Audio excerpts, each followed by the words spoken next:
భయపెడతారే మీరు తమ్ముని భయపెట్టేస్తున్నాను. తీసుకోవాలి మీరు అడుగుతారు మళ్ళీ నన్నే తెప్పిస్తారు.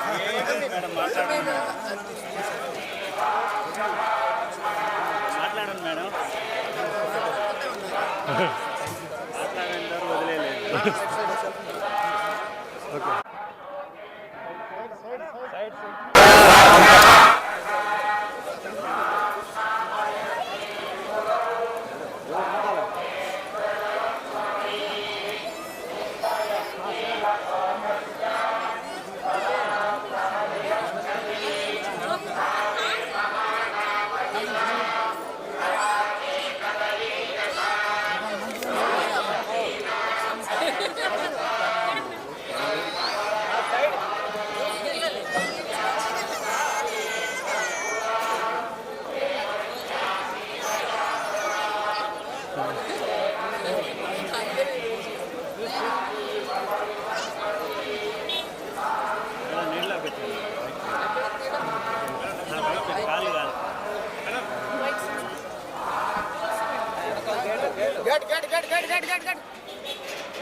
దొరికాను కదా ఏదో కాంట్రాక్ట్ చేయాలని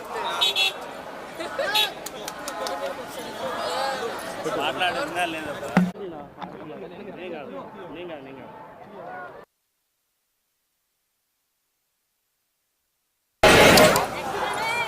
మనమే. మేడం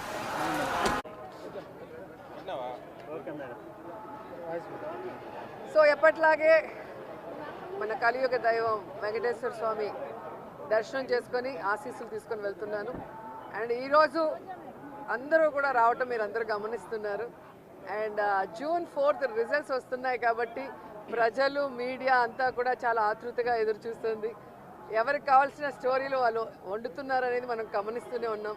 నిన్ననే ఎగ్జిట్ పోల్స్ కూడా రావటం జరిగింది. ఎవరు ఏం ఎగ్జిట్ పోల్స్ ఇచ్చినా ఎక్కడ ఏం డిస్కస్ చేసినా ఫైనల్గా జరిగేది సెకండ్ టైం జగనన్న సీఎం. ఎందుకంటే ఈ రాష్ట్ర ప్రజలు సంక్షేమానికి అభివృద్ధికి పట్టం కట్టడానికి రెడీగా ఉన్నారు కాబట్టే మహిళలు ముసలి వాళ్ళు పెద్ద ఎత్తున రాత్రి 9 అయినా కూడా ఎదురు చూసి ఓటింగ్ వేసి వెళ్ళటం మనం అందరం కూడా గమనించాం. సో మనకి స్వాతంత్రం వచ్చిన తర్వాత ఇంత పెద్ద ఎత్తున సంక్షేమాన్ని అభివృద్ధిని ప్రజల కోసం అందించిన ఏకైక ముఖ్యమంత్రి జగన్మోహన్ రెడ్డి గారు.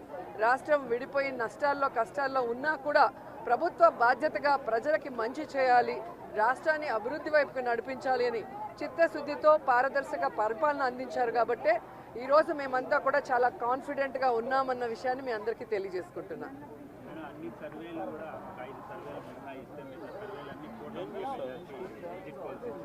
ఈరోజు కూటమి కొత్తగా పెట్టుకున్న కూటమి కాదు, ఆల్రెడీ 2014లో పెట్టుకుంది. అప్పుడైతే కొత్త కాంబినేషన్ కాబట్టి ప్రజలు ఎక్స్పెక్ట్ చేసి ఓట్లు వేశారు. కానీ 2014లో అక్కడ ఇక్కడ 2 చోట్ల కూడా కూటమి అధికారంలోకి వచ్చినా కూడా ఈ రాష్ట్రాన్ని సర్వనాశనం చేసింది. కానీ ఈ రాష్ట్రానికి ఇవ్వాల్సినది ఏమీ ఇవ్వలేదు, ఏమీ అభివృద్ధి చేయలేదు అన్నది ఈ రాష్ట్ర ప్రజలు గమనించారు. కాబట్టే ఈరోజు ఆ కూటమికి క్రేజ్ లేదు అనేది మీకు తెలుసు, మాకు తెలుసు.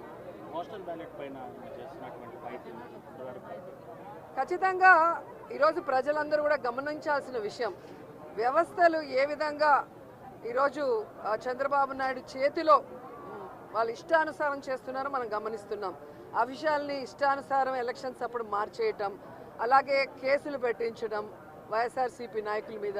ఇప్పుడు దేశంలో ఎక్కడా లేనటువంటి విధంగా కొత్త కొత్త రూల్స్తో పోస్టల్ బ్యాలెట్ని ఏ విధంగా వాళ్ళకి అనుకూలంగా మార్చుకోవాలన్న ప్రయత్నం చేస్తున్నారో మనం గమనిస్తున్నాం. అదే చెప్తున్నా కదా, ఎవరెన్ని దొంగ ఆటలాడినా, ఎవరెన్ని వ్యవస్థలను మేనేజ్ చేసినా ప్రజల మనసులో ఉన్న జగన్ గారిని చంద్రబాబు నాయుడు కాదు కదా, ఆయన పుట్టించిన ఖర్జూరపు నాయుడు కూడా మేనేజ్ చేసి మార్చలేడని కూడా ఈ సందర్భంగా తెలియజేసుకుంటున్నాను.